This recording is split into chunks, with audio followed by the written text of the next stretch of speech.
Wewe ni Mungu mwema, mwaminifu, mtakatifu na yetupenda upeo. Tunakushukuru kwa sababu ya rehema zako. Hata wakati ulipotimia ulimtoa mwanao wa pekee akafa msalabani, akafufuka kwa ajili ya dhambi zetu. Na kwa sababu ya tendo hilo sisi tumehesabiwa haki, tumesamehewa dhambi zetu na tumepewa uwezo kufanyika kuwa watoto wa Mungu. Tazama tumekusanyika hapa kama familia yako, Bwana. Sema nasi mchana wa leo. Sema nasi Mungu, Roho wako akatuhudumie, malaika wako akatuhudumie, uwepo wako uwe nasi. Sema nasi Mungu, maana mwanadamu haishi kwa mkate, anaishi kwa neno linalotoka katika kinywa chako. Sema nasi Mfalme amani, tunakuhimidi, tunakutukuza, ni katika jina la Yesu Kristo. Na kila mtoto wa Mungu aseme amen. Sema tena amen. Aina 5 za wana wa Mungu ndio somo letu mchana huu wa leo. Tumejifunza asubuhi, lakini pia tutaendelea hatua nyingine kwa kadiri Mungu atakavyo tusaidia.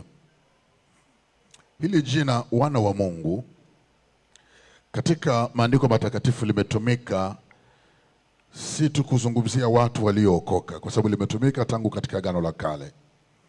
Katika Agano la Kale lilitumika kama jina la malaika, lakini pia Israeli waliitwa ni wana wa Mungu pia.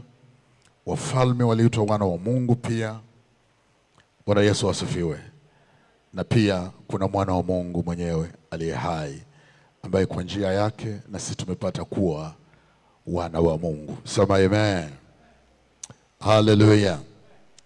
Kwa hiyo Biblia inasema katika kitabu cha Ayubu sura ya 1 na mstari wa 6. Ayubu sura ya 1 na mstari wa 6, na hizo ni habari za hao malaika. Biblia inasema ilikuwa siku moja ambao hao wana wa Mungu walikwenda kujiweka mbele za Bwana. Shetani naye akaenda kati yao.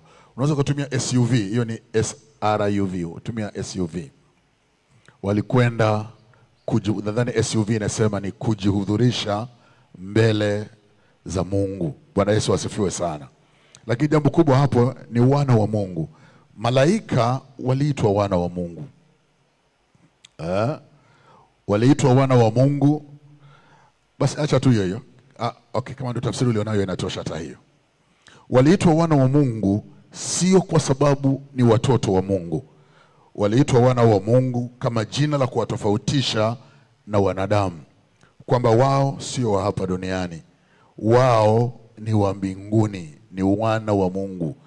Ndio maana Nebukadneza pia alipomwona yule mtu wa 4 alisema kuonekana kwake kulikuwa kama kwa wana wa miungu. Kwa hiyo nyakati hizo malaika walikuwa wanaitwa wana wa Mungu kuwatofautisha na wanadamu. Si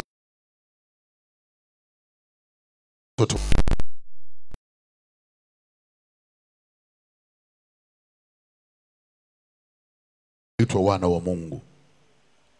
Kwa hiyo na hoja hiyo inakubaliwa na Mtume Paulo. Waebrania sura ya 1 na mstari wa 5. Paulo anasema, Waebrania sura ya 1 na mstari wa 5. Waebrania sura ya 1 na mstari wa 5. Hebrews chapter 1 and verse 5. For to which of the angels did he ever say, you are my son, today I have begotten you? Kwamba Mungu alimwambia malaika yupi wakati wowote kwamba wewe ni mwanangu, mimi leo nimekuzaa. Kwa malaika hawakuzaliwa na Mungu. Ndio maana Mungu hajawahi kumuita malaika yoyote kwamba ni mwanae. Tuko pamoja watoto wa Mungu? Kwa hiyo ni jina tu la kimajukumu, wanaitwa wana wa Mungu kama jina jingine la malaika, lakini sio watoto wa Mungu. Hawajaokoka, hawajazaliwa mara ya pili, wala hawajaasiliwa. Ni asili yao tu kwamba ni jina lao lingine hilo, kwamba malaika wanaitwa wana wa Mungu. Sema amen. Na tunafahamu kwamba baadhi ya malaika walikosea. Katika kitabu cha Mwanzo sura ya 6, Biblia inasema hao wana wa Mungu wakawaona binti za wanadamu kuwa ni wema, ni wazuri, ni warembo, wakajitwalia miongoni mwao wakawafanya kuwa wake. Na unafahamu huo muunganiko ulizaa majitu wa Nefili. Bwana Yesu asifiwe sana. Kwa hilo ni kundi la kwanza la wana wa Mungu wanaoitwa kibiblia, yani malaika. Kundi la pili ni Israeli. Israeli pia wanaitwa wana wa Mungu. Kitabu cha Kutoka sura ile ya 4 mstari wa 22. Kitabu cha Kutoka sura ile ya 4 mstari wa 22. Ni wakati Mungu amemtuma Musa aende kwa Farao. Akamwambia aende kwa Farao na amwambie, sema nawe umwambie Farao, Bwana asema hivi, Israeli ni mwanangu mimi, mzaliwa wa kwanza wangu. Kwa hiyo Israeli aliitwa mwana wa Mungu. Sasa hili ni jina la taifa zima. Hakuna Mwisraeli mmoja mmoja aliyeitwa mwana wa Mungu. Ni jina, ni corporate name, corporate title ya the whole nation of Israel. Tuko pamoja? Na ni wana wa Mungu kwa sababu ya agano la Mungu na Ibrahimu. Ibrahimu alikuwa rafiki wa Mungu. Kwa hiyo watoto wa Ibrahimu walikuwa watoto wa Mungu kwa sababu ya agano hilo. Lakini uwana wao ulikuwa wa masharti. Walipokosea, laana ziliwafikia, magonjwa yaliwafikia, walipigwa na tauni, na wakati mwingine walifukuzwa kwenda uhamishoni. Ulikuwa ni uwana wenye masharti. Sema amen. Ni tofauti na wewe. Wewe uhusiano wako na Mungu ni tofauti kabisa na uhusiano huu wa Israeli. Bwana Yesu asifiwe sana. Nirudie tena, wana wa Mungu wa Israeli kwanza sio wa mtu mmoja mmoja, ni wa taifa zima. Taifa la Israeli, ndio wanasema Israeli, anasema ni mwanangu. Israeli ni mwanangu. Hajamsema mtu mmoja mmoja ni mwanae. Wao kama taifa walikuwa wanaitwa mwana wa Mungu. Sema amen. Kwa hilo ni kundi la pili. Kundi la tatu la wana wa Mungu katika maandiko ni wafalme. Ni wafalme. Na nikukumbushe tena kwamba angalia Zaburi sura ya 2 mstari wa 7. Zaburi sura ya 2 na mstari wa 7. Nyakati zile za agano la kale, mataifa mbalimbali yaliamini wafalme wao walikuwa ni wana wa miungu yao. Waliamini hivyo. Wengine waliamini mfalme wao hakuwa mtu wa kawaida, ametoka kwenye jua. He was a son of the sun. Ni mwana wa jua. Mfalme sio wa kawaida. Na kuna mataifa mengine mpaka leo wanaamini viongozi wao ni wa kipekee namna hiyo. Kwa hiyo, lakini Mungu yeye akasema wafalme wake, hasa Daudi, ni mwanae yeye, sio wa hiyo miungu mingine. Sema amen. Aya, sasa tutumie Biblia zetu. Zaburi, tumesema sura ya 2 mstari wa 7. Zaburi sura ya 2 na mstari wa 7. Bwana Fredi, naomba unisomee.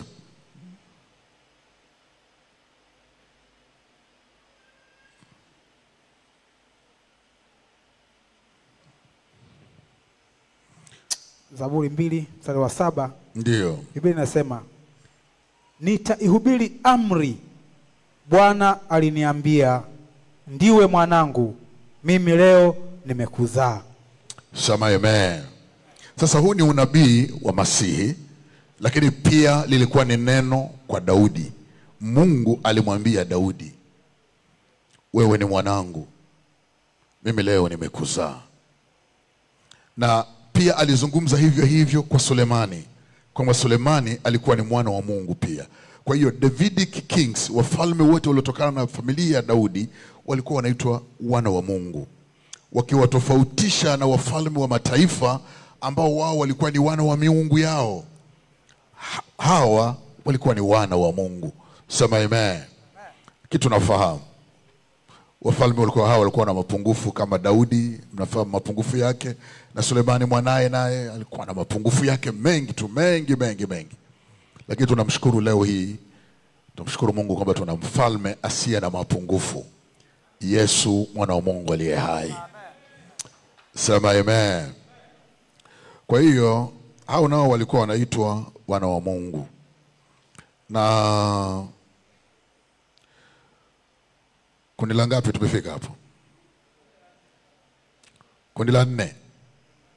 Tumeona malaika, tumeona Israeli, tumeona na wafalme, lakini kundi la 4 lina mtu mmoja peke yake, Yesu mwana wa Mungu wa pekee, the only begotten son.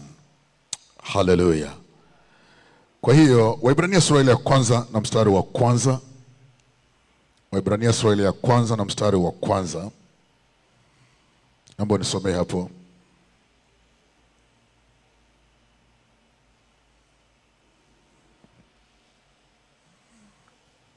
Biblia inasema, Mungu ambaye alisema zamani na baba zetu katika manabii kwa sehemu nyingi na kwa njia nyingi. Ndiyo. Mstari wa 2. Mwisho wa siku hizi amesema na sisi katika mwana aliyemweka kuwa mrithi wa yote, tena kwa yeye aliufanya ulimwengu. Yeye kwa kuwa ni mng'ao wa utukufu wa Mungu na chapa kamili ya nafsi yake, akavichukua vyote kwa amri ya uweza wake, akiisha kufanya utakaso wa dhambi, aliketi katika mkono wa kulia wa ukuu huko juu. Hallelujah. Amefanyika bora kupita malaika, kwa kadiri jina alilolirithi lilivyo tukufu kuliko lao. Mstari wa 5.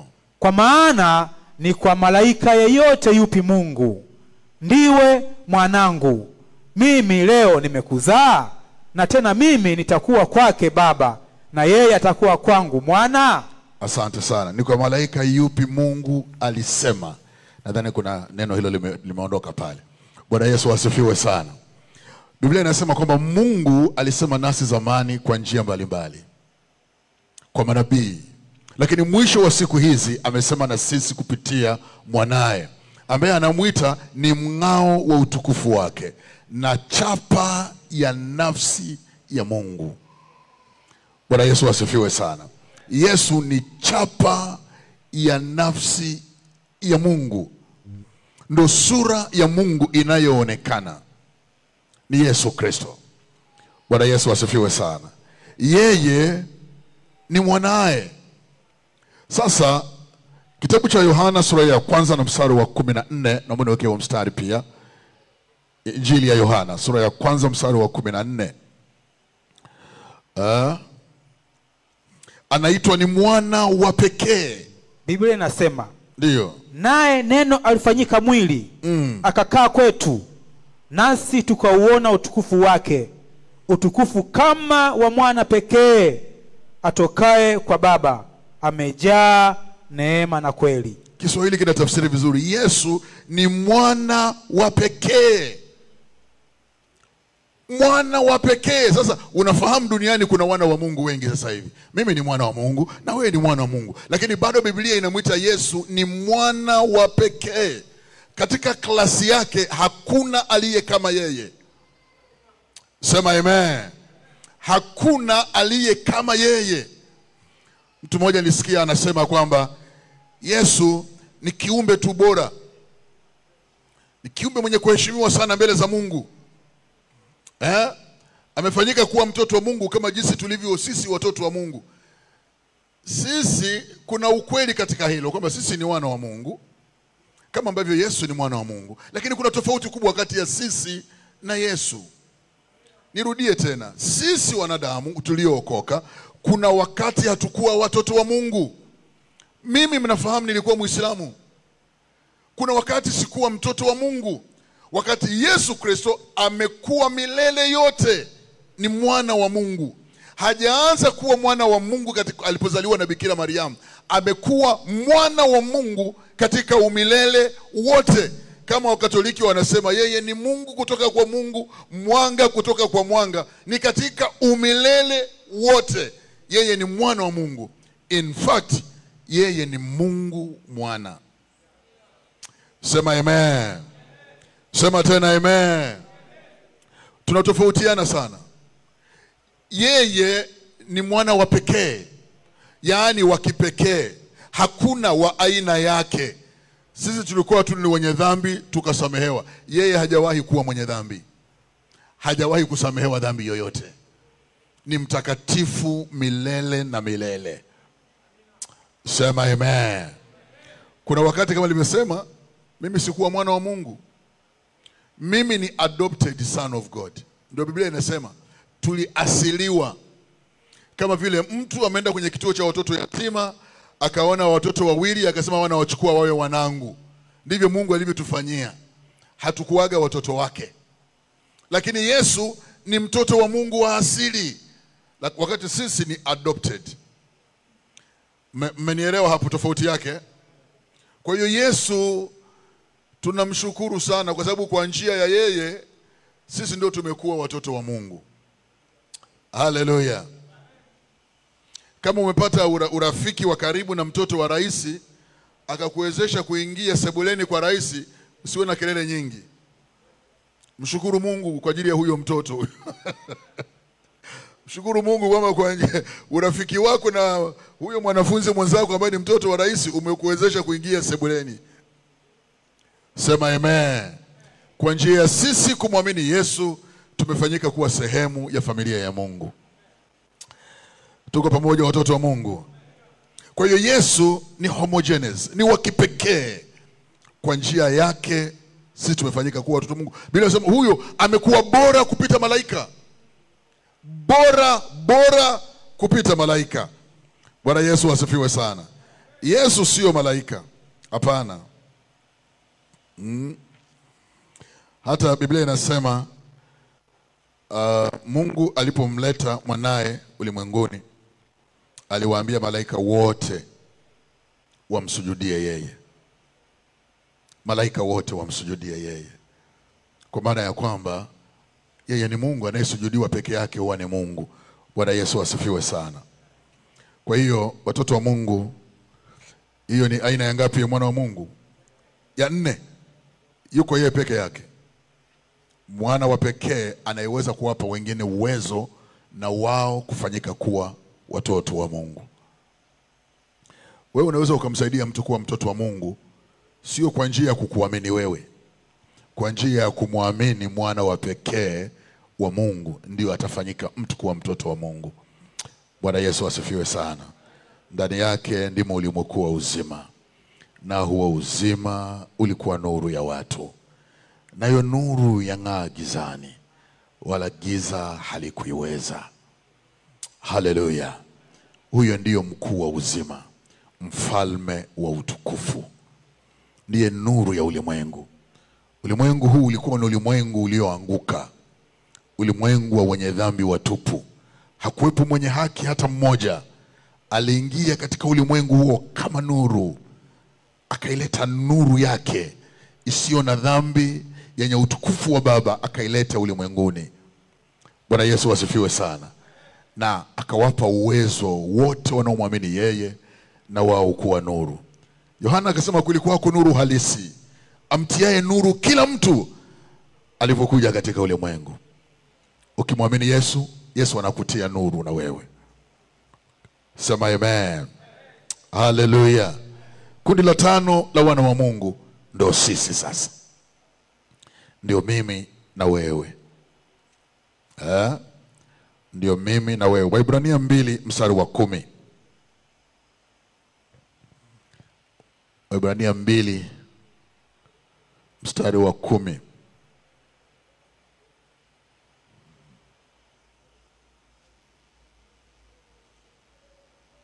Nasema kwa kuwa ilimpasa yeye ambaye kwa ajili yake na kwa njia yake vitu vyote vimekuwako, akileta wana wengi waufikiria utukufu, kumkamilisha kiongozi mkuu wa wokovu wao kwa njia ya mateso. Yesu anaitwa ni kiongozi mkuu wa wokovu wetu. Kiongozi mkuu wa wokovu wetu anaitwa ni Yesu. Huyo amewaleta wana wengi waufikiria utukufu. Tumefanyika kuwa watoto wa Mungu tunaofikiria utukufu. Mstari wa 11. Maana yeye atakasaye na hao wanaotakaswa wote pia watoka kwa mmoja. Kwa ajili hii haoni haya kuwaita ndugu zake. Haoni haya kutuita sisi ni ndugu zake. We are his siblings. Sisi ni dada zake, ni wadogo zake, ni watu wa familia yake, ni siblings wake, na haoni haya kutuita namna hiyo. Sema amen. Sema tena amen. Unajua kama una ndugu yako ambaye anajulikana kijijini ni mchawi, wakati mwingine unaogopa kusema ni mjomba wangu, si ndio? Yule mzee alianguka na ungo juzi akakamatwa. Eti wanasema eti ni ndugu yako. Kwani wewe inakuhusu nini? Unaona haya. Lakini Yesu haoni haya. Wachawi wa zamani waliokoka anasema hawa ni ndugu zangu. Wezi wa zamani anasema hawa ni ndugu zangu. Vibaka wote wa zamani anasema hawa ni ndugu zangu. Sema amen. Hallelujah. Biblia inasema miongoni mwa mashtaka waliomshtaki ni pamoja na kumtuhumu kwamba ni rafiki yao watoza ushuru na wenye dhambi. Haoni haya watu kuitwa ndugu zake. Bwana Yesu asifiwe sana. Yohana 1:12 Biblia inasema bali wote waliompokea aliwapa uwezo wa kufanyika kuwa wana wa Mungu. Ndio wale waliaminio jina lake, waliozaliwa si kwa mapenzi ya mtu wala kwa damu, bali kwa mapenzi ya Mungu. Wote waliompokea aliwapa uwezo wa kufanyika kuwa watoto wa Mungu. Ndio sisi. Sema amen. Sasa nikukumbushe pia jambo lingine la muhimu sana katika uhusiano wetu. Uhusiano wetu wa uwana una pande mbili. La kwanza ni suala la kisheria. Ni suala la nini? La kisheria. Sheria ikikutamka kitu fulani ndivyo ulivyo, hata kama wewe hujisikii hivyo. Bwana Yesu asifiwe sana. Suala la kwanza ni la kisheria, linaitwa kuasiliwa. Adoption. Hebu sema hicho kizungu, sema adoption. Kufanyika kuwa mtoto wa Mungu. Kuasiliwa. Kuasiliwa ni suala la kisheria. Naomba hiyo Warumi 8:15. Nikukumbushe tena kidogo juu ya suala hilo. Warumi 8:15. Warumi 8:15. Biblia inasema, lakini nawaandikia. Hapana. Soma tu pale basi. Warumi 8:15. Ndiyo. Kwa kuwa hamkupokea tena roho ya utumwa iletayo hofu, bali mpokea roho ya kufanywa wana, ambayo kwa hiyo twalia Aba, yaani Baba. Kwa kuwa hamkupokea tena.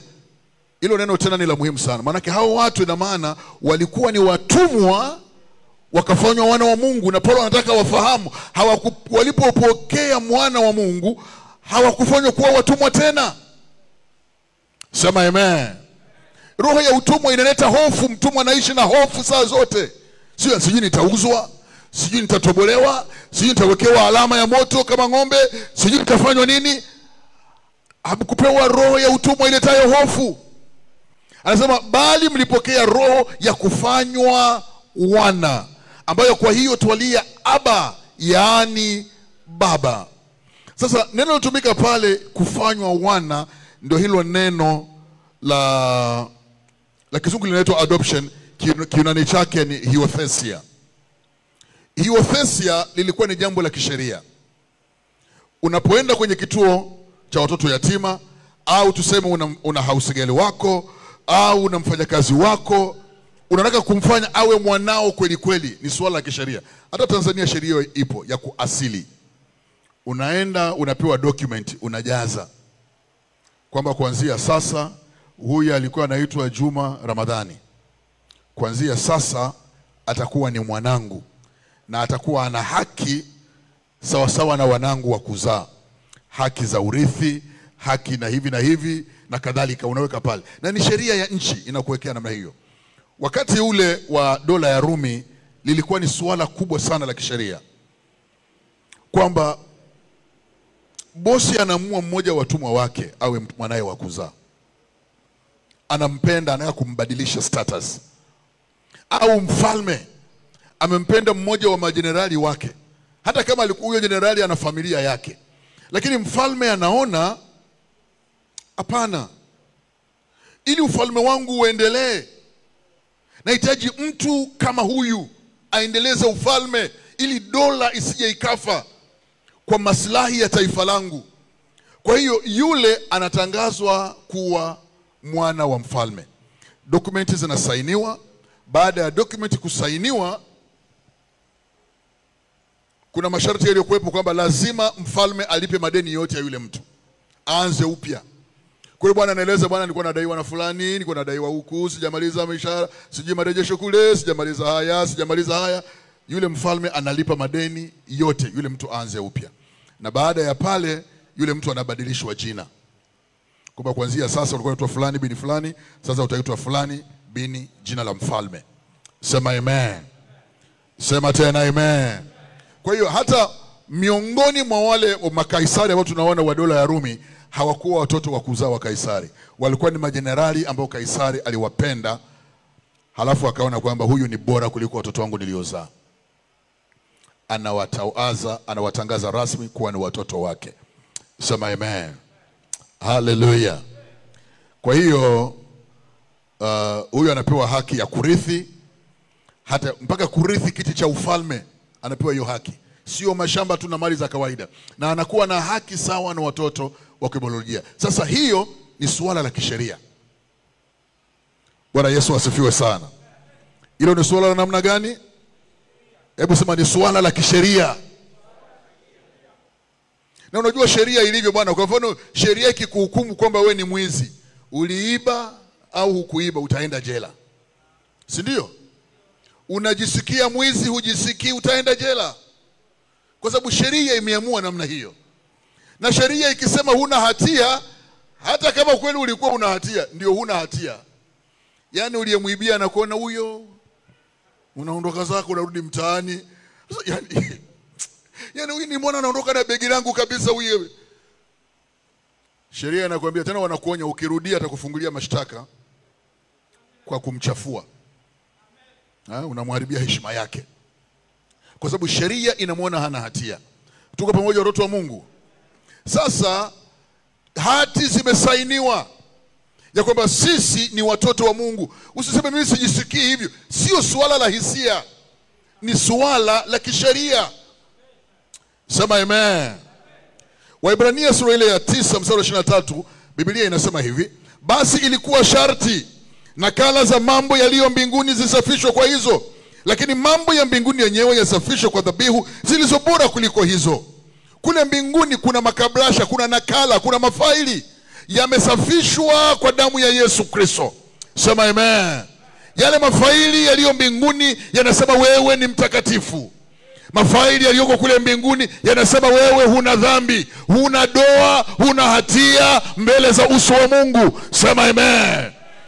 Mafaili yaliyoko mbinguni yanasema wewe ni mwana wa Mungu. Kwa hiyo usilete hisia.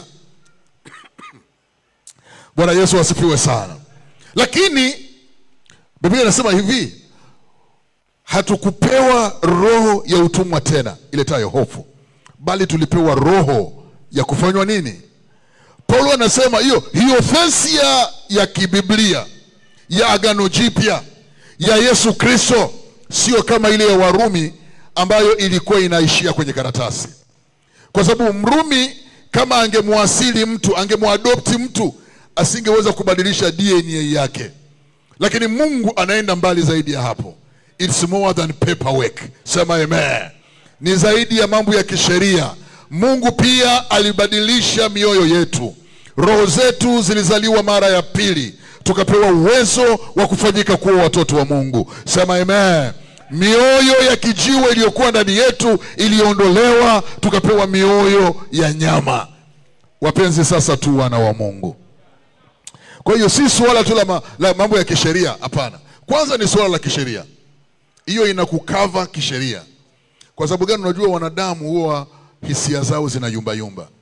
Kuna siku anaamka asubuhi ukimuuliza umeokoka, Akasema kwa kweli niombee tu. Kuna siku nyingine akiamka anasema niko tayari kwa safari ya mbinguni. Hiyo safari rafiki haitegemei hisia zako. Kule mbinguni jina lako limekwisha andikwa. Mnanielewa? Limekwisha andikwa. Bila sema bali wale wote ambao majina yao hayakuandikwa katika kile kitabu cha uzima walitupwa katika lile ziwa. Sio feelings. Ulipompokea Yesu, jina lako liliandikwa katika kitabu cha uzima. Sio kwamba leo wanalifuta, kesho wanaliandika tena. Kesho kuta wanalifuta. No. Constantly kwa damu ya Yesu Kristo wewe unahesabiwa ni raia wa mbinguni. Sema amen.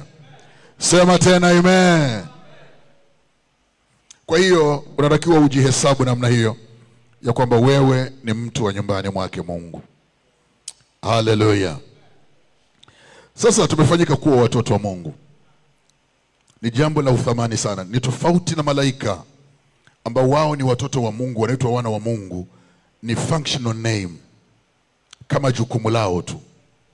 Lakini hakuna mahali pote tunasoma kwamba Mungu, kama nilivyosema Mtume Paulo, kwamba ni wakati gani Mungu alimwambia malaika yote wewe ni mwanangu. Mungu hajawahi kumuita Gabrieli mwanangu, hajawahi kumuita Mikaeli mwanangu. Hao ni watumishi wake. Sema amen. Israeli pia waliitwa mwanangu kwa sababu ya agano la baba Ibrahim. Kama taifa, sio mtu mmoja mmoja, hawakuwa wamezaliwa mara ya pili. Sema tena amen. Na wana wa Mungu wa wafalme wale wa ukoo wa Daudi ulikuwa ni kivuli cha ukoo wa Yesu, cha ufalme wa Yesu Kristo. Sio kwamba Daudi alikuwa amezaliwa mara ya pili, hakuzaliwa mara ya pili. Alikuwa ni mwanadamu wa kawaida. Lakini wewe wana wako wa Mungu ni tofauti. Kwanza ni tendo la kisheria, lakini pili ni tendo ambalo lilitokea kweli. It's not only a legal action, it's also experiential. Kuna uzoefu ulioupata. Roho yako ilizaliwa mara ya pili. Wewe ni kiumbe kipya. Ya kale yamepita. Sema amen. Hallelujah. Hallelujah. Sasa kuna faida zake za wewe kuwa mtoto wa Mungu.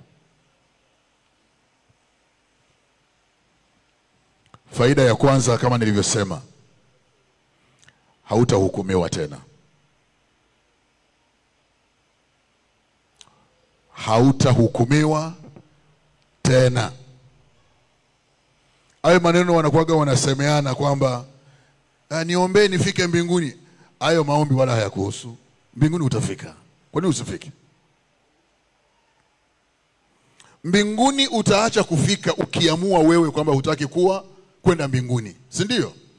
Kama kesho asubuhi utaamka ukasema Bwana, mimi kuanzia leo nimeamua nataka nijaribu Uislamu. Kwani Ubudha ukoje? Mimi Bwana nataka niamue tu, nimesikia wanatangaza huko Freemason huko. Sijui kuna mapesa huko. Sijui. Unajua wanadamu ni waajabu sana. Huwezi kuamini kwamba wanadamu wanaweza wakachagua kumwamini shetani. Kwa hiari, sio kwa kudanganywa. Kwa hiari. Mtu kwa hiari yake tu mwenyewe anaamua kwenda. Ukiamua hivyo, hapo ndio umeahirisha safari ya kwenda mbinguni. Lakini siku ile ulipompokea Yesu Kristo, ulifanyika mtoto wa Mungu.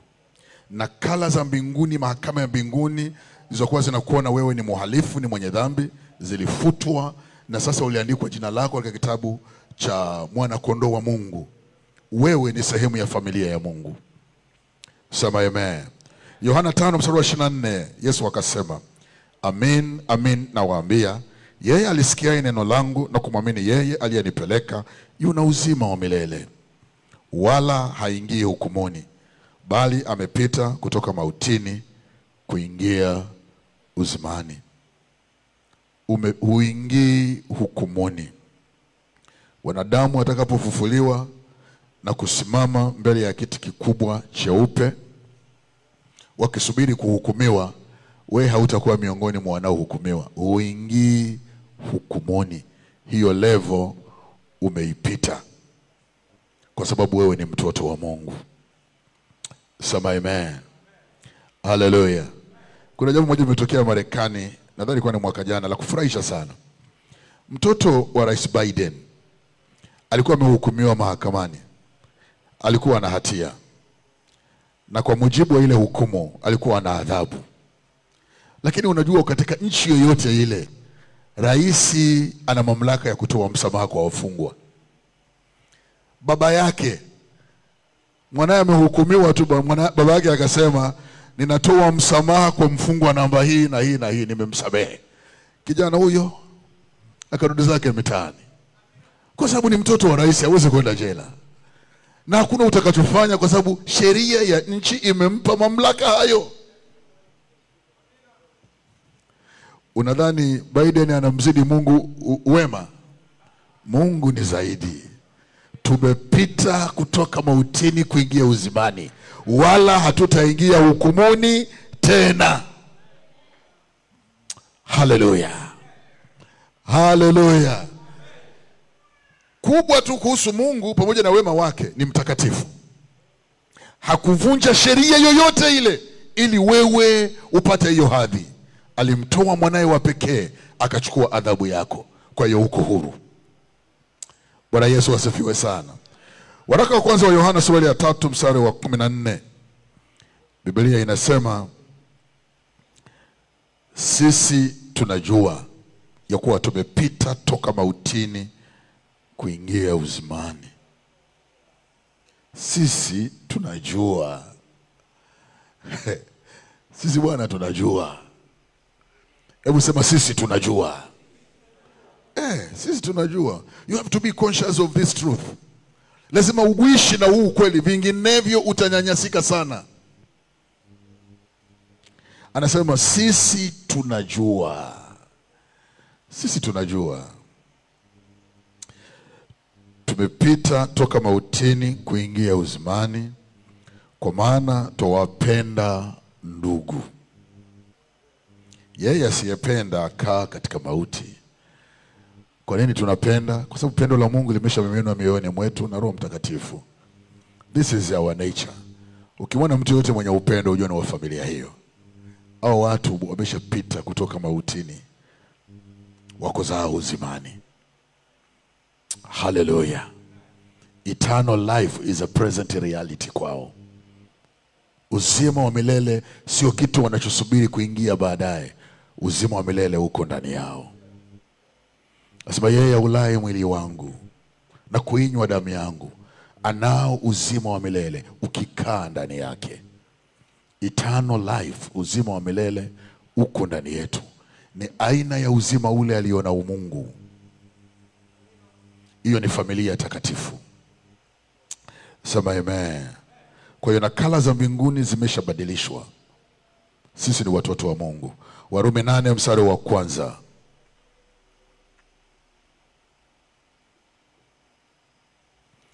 Sasa basi. Sasa basi. Hakuna hukumu ya adhabu juu yao walio katika Kristo Yesu. Basi. Mambo ya hukumu, sio kuna mtu atahukumiwa kwenda jehanamu, hayo mambo basi hayapo. Juu ya wale walio katika Kristo Yesu. Sasa tunakuja, tumesema kuzaliwa mara ya pili ni swala la kisheria, lakini ni uzoefu pia katika roho zetu. Tulizaliwa mara ya pili, na faida yake ni pamoja na hii, kwamba watu wa familia ya Mungu hawatapita hukumuni tena. Hiyo imeshakwenda, wameshafika kwenye uzima wa milele. Ndio maana hata ukifariki leo hii utaenda zako mbinguni. Hautaenda sijui kule kuzimu kusubiri hukumu. Hapana. Unaenda moja kwa moja kwenu.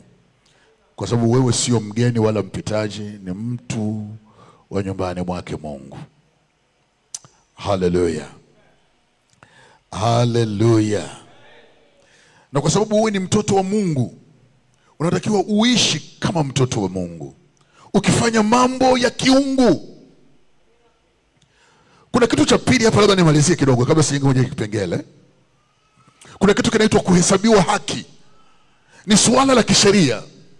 Kwa sababu umeokoka, umehesabiwa haki, yaani huna hatia mbele ya Mungu. Ndio maana hilo neno. La kwanza ni suala la kisheria. Lakini pia kumbuka, Biblia pia inazungumza habari ya gift of righteousness, kipawa cha haki. Tunataka tukasema karama ya haki. Ni neema ambayo Mungu ameweka mioyoni mwetu ya kuyatamani maisha yale ambayo ametupa tukiwa hatustahili. Ametuita wenye haki wakati tulikuwa wezi. Ametuita wenye haki wakati tulikuwa waongo. Sasa Mungu ameweka hiyo neema ndani yetu ili maisha yetu yaanze kubadilika, yafanane na hadhi ambayo yeye ametupa tayari. Sema amen. Na hivyo shauku ya kila mtoto wa Mungu ni maisha yake kubadilika, awe sawa na hadhi ambayo Mungu amempa akiwa hastahili. Lakini bado kisheria Mungu ameshakuwekea garanti. Uko salama. Na Roho Mtakatifu anaendelea kukusaidia. Sema amen. Sasa tunakuja kwamba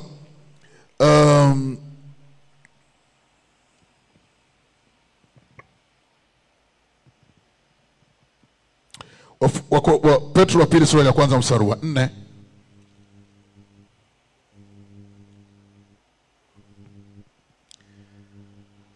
Bwana Yesu asifiwe sana. Geuka jirani akamwambia, jirani, ukiona bishop ameongea sana ni kwa sababu alikukumbuka sana.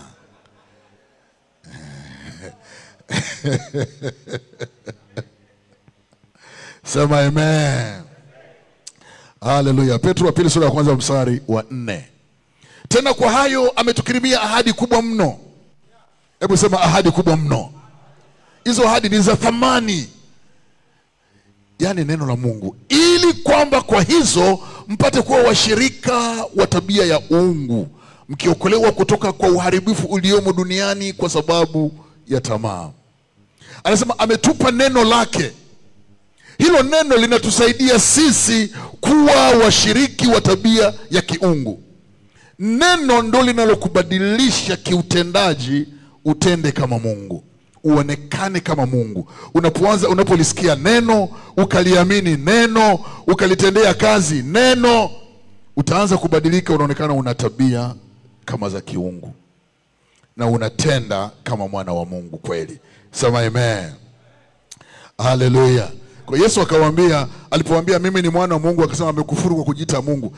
Akasema ikiwa aliwaita miungu wale waliojiliwa na neno, wale waliojiliwa na nini? Na neno. Sembuse mimi ambaye nimeshuka kutoka mbinguni. Kwa hiyo anayejiliwa na neno, Mungu anamuita ni Mungu.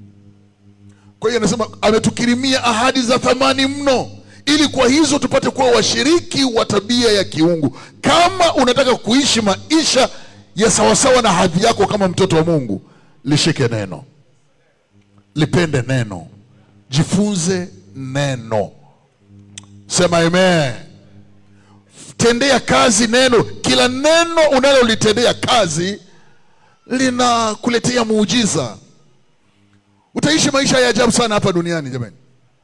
Mnanielewa? Kuna watu hapa mnaishi maisha ya ajabu sana. Unajua sipendai kusema shuhuda za watu siku hizi kwa sababu baadaye mnawasumbua. Lakini kuna watu, mnamwona huyo bwana Sauli ni mtu ambaye anafanyia kazi sana neno. Niwaambie ukweli, anatendea kazi neno isivyo, na unaona maisha yake yanazidi kubarikiwa tu. Sikia nazungumza hiyo viwanja, utadhani ameenda kununua Big G. Umeona? Kisha nikaenda hivyo, utadhani ametoka kununua madaftari. Kumbe nazungumza viwanja, manyumba, mashamba, manyumba, viwanja, manyumba, mashamba. Lakini mtu huyo Mungu anajitoa sana. Niwapende tu mfano tu, leo tu jambo moja. Samahani Sauli, najua upeni nizungumze vitu kama hivi. Tulipokuwa tunakwenda Kigoma, nyie Ushindi Kwaya mlipopanda treni, huku mimi nilibakia 0. Sina shilingi hata moja. Sauli alikuja akaniletea milioni 2. Kile chakula mlikula ni Sauli aliwalisha Kigoma. Unanielewa? Sio kwamba amemaliza matatizo yake yote. Ni kanuni za neno la Mungu. Na amefanya hivyo tena na tena na tena. Biblia inasema kwamba mtu ametoa, ametapanya, lakini haki yake yakaa milele. Kama ungedhani kwamba mtu ametoa atafilisika, sasa leo mwenzako anakuambia kiwanja, sije kiwanja, nyumba, kiwanja, nyumba, nimeumwa, nimepona. Ameumwa mfanyakazi wangu amepona. Yaani ni maisha tu ya miujiza. Lazima ametukirimia ahadi za thamani mno. Ili kwa hizo ahadi ukiliangalia neno na kuanza kulitendea kazi neno, unaanza kuyaishi maisha ya kiungu. Tupate kuwa washiriki wa tabia ya kiungu. Utaishi maisha yatakayoshangaza watu hapa duniani. Unasema Mungu mwana na upendeleo. Ametupa neno ili tuishi kama watoto wa Mungu. Ikiwa aliwaita miungu wale waliojiliwa na neno. Kama unataka kuishi kama mwana wa Mungu, kwa sababu unaweza ukawa ni mwana wa Mungu lakini unaishi kama mtumwa fulani hivi. Unaweza ukaitwa mwana wa Mungu lakini maisha unayoishi hayana dalili yoyote. Sisemi mbinguni uende, mbinguni unaenda. Ila maisha yako yani kuna mtu hana ushuhuda wowote. Ni matokeo ya kulipuuza neno. Tuko pamoja watoto wa Mungu?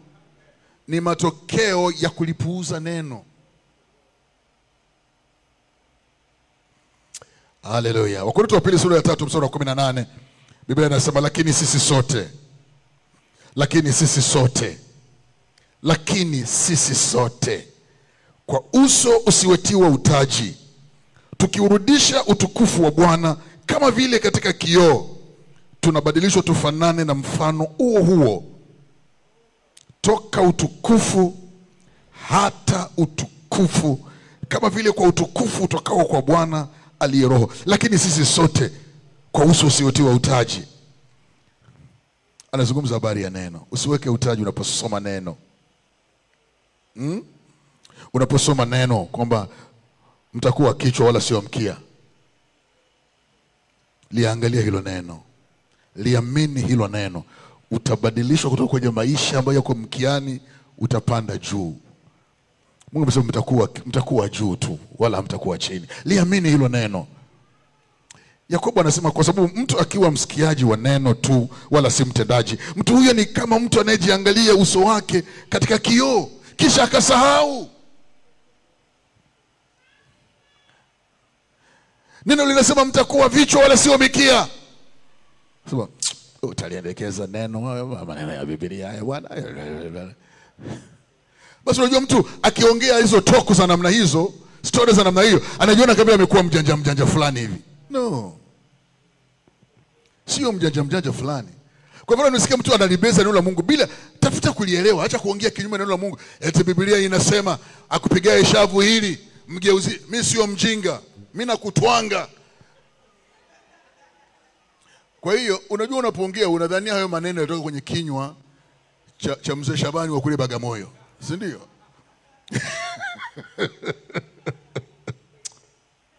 Hiyo ni wisdom ya Mungu. Tuko pamoja? Ngano niwapeni sio mnaifahamu Pastor Felix yule wa Kigamboni. Aliibiwa na mtumishi wake. Alikuwa ni mshirika hapa. Mnena kwa lugha mwenzake. Yule kijana na alikuwa yuko vizuri tu yule kijana. Na hata kabla hajaajiriwa